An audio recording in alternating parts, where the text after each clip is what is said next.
এক মাস 2 মাসের মধ্যে সবকিছু পাল্টে যাবে না, কিন্তু আপনারা যদি 1 মাস 2 মাসের মধ্যেই বিরোধিতা শুরু করে হটকারী কর্মসূচি দিয়ে যদি দেশের ক্ষতি করেন, এটার জন্য কিন্তু জনগণও আপনাদেরকে ক্ষমা করবে।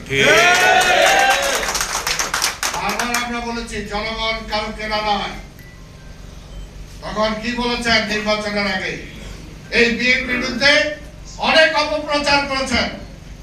আমাদের নেতা তারেক রহমানের বিরুদ্ধে যেমনি শেখ হাসিনা কোটি কোটি টাকা খরচ করে সারা পৃথিবীতে তাকে অন্যভাবে মূল্যায়ন করার চেষ্টা করেছেন, পারেন নাই।